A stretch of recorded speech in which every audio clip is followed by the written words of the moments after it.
Hello, souls and demons, and welcome back. Today's story is called Me and My Body, written by Seraphim663. And with that, sit back, grip your seats, and enjoy the show. I woke up with the worst stomachache of my life. It was probably something I ate from the raw bar. A mixture of bad oysters and cheap beer. Dialing work, I listened to the automated message and picked up the option for a full day absence, and left a voicemail for my boss. Today was going to suck, but at least I had sick time to sleep it off. I walked to the bathroom and threw up yesterday's dinner. I washed my face and looked in the mirror. My skin had a greenish tint with gray patches. Great. I would have to call the doctor about this. I had food poisoning. I dialed my doctor's office and waited on hold. But after 20 minutes, no one answered. Shaking with a river of sweat pouring from me, I hung up the phone and wrapped myself back in bed, and fell asleep into a deep, deep sleep. I woke up a few hours later and felt much better. I felt great, light, and effervescent. I went to the kitchen to make myself a cup of coffee, but my hand floated through my coffee cup. Desperately, I tried to grasp the cylinder full of Folgers, only to have it slip through my fingers. I had to be dreaming. I had some hangover, and this was all a twisted fever dream. A moan came from my living room. I tried to grab a knife from the kitchen, but my hand refused to grasp it.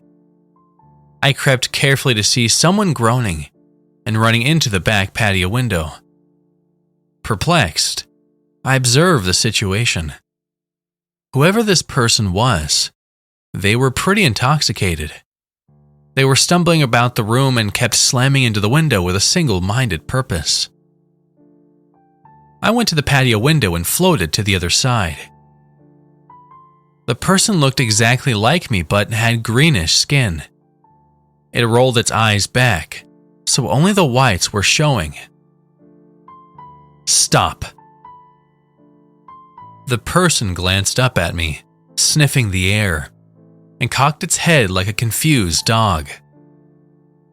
Well, if this was a dream, at least I had some control over the creature. Use the handle, I said. The creature stared in my direction with the same confused expression. I passed my hand over the patio window's handle. My hand floated through, but the latch wiggled a little. The creature grunted and pounded on the latch. My body slammed the sliding window so hard all the glass shattered, and it sauntered through to the other side. Damn it. There goes my security deposit, I muttered as I followed the creature outside the door. The cul-de-sac nearby had groups of people milling around, all sniffing the air, ticking with confused expressions. I floated around, wondering what on earth had happened. I remembered movies such as Night of the Living Dead and 28 Days Later. This couldn't be a zombie apocalypse. There was a horror marathon at the bar last night. This all had to be a hallucination. Yet there my body was, stumbling around with the rest of the zombies.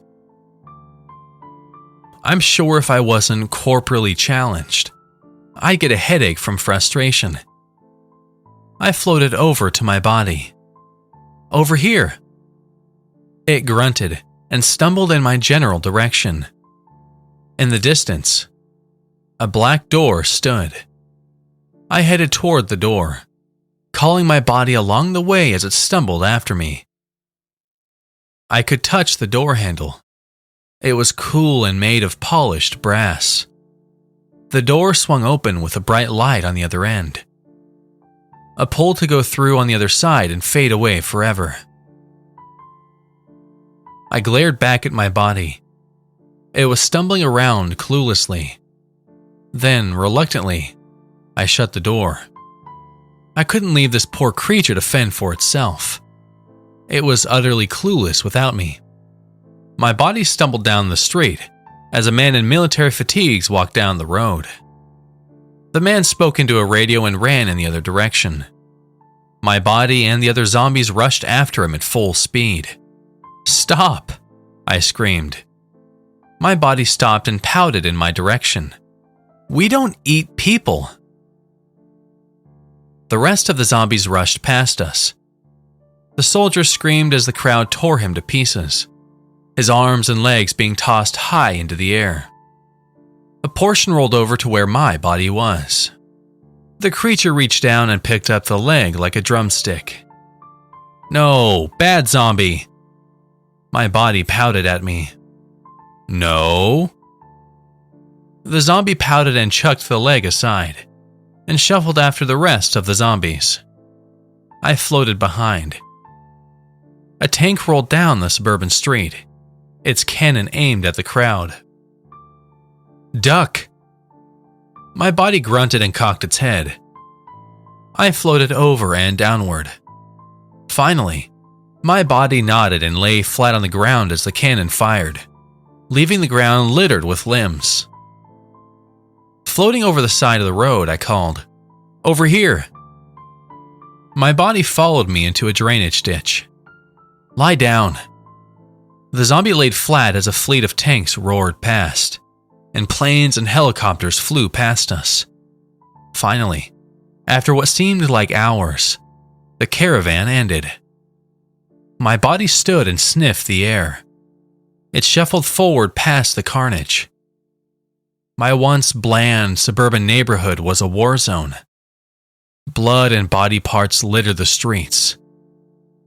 I wanted to wake up to a blaring alarm.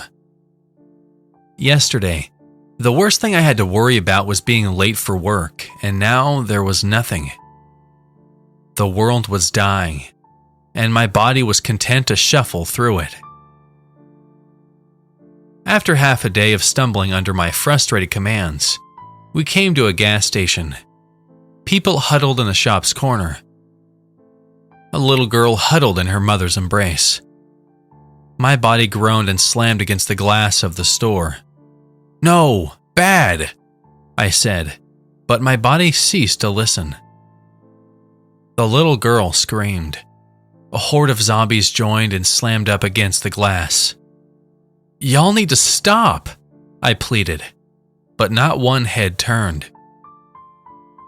I took off as fast as I could float towards the caravan. I caught up to them at a surprising speed. I found the tank at the front of the line and concentrated on the engine. The lights inside flickered, and I could hear the soldier yell. I pressed buttons of the GPS to show them the coordinates of the shop. Both the soldier and the tank driver nodded at each other. The color drained from their faces. The tank turned course, and by the time they reached the shop, the mother and child were fighting off the zombies on the roof of the gas station. The tank driver sounded commands through his radio, and soon a helicopter flew overhead, dropping a ladder. The little girl clung piggyback on her mother as they both climbed up the ladder into the helicopter. Zombies soon overran the convenience store. My body was indistinguishable from the rest of the herd. A tank rolled up to the store, firing its cannon into the horde. The store exploded. Limbs once again scattered into the sky. My head rolled out into the street, muttering dumbly before the tank rolled over it, squashing it into a pile of gore and gray matter. Once again, the black door appeared. Sighing, I turned the knob and floated into the light. A warm voice boomed on the other end. "You are welcome here. Stay as long as you like." "There's not anything left to come back to," I sighed. "Perhaps not for humans. The few humans that survive will make the world better. The forest will return, and other animals will abound in millions. So you killed us all as punishment. Thanks. No, I killed no one. A virus hid deep within the ice of the world. The ice melted and evaporated into the clouds. The clouds rained the virus into the water supply. The very same water that made your ale the other night. I knew I shouldn't have gone to the raw bar. That aside, the world will reset itself. If you returned, you would not be human, but you would be part of the earth. After all, humanity is only a body. I suppose you're right. It was hubris to think that humanity is the world. The world will continue without us. I'm just glad I got help for that little girl before it was too late. Your soul is pure, and that is why you are here. After all, your body is but a shell and a bit of an idiot. Those were the last words I heard from the voice, before everything faded into a warm light.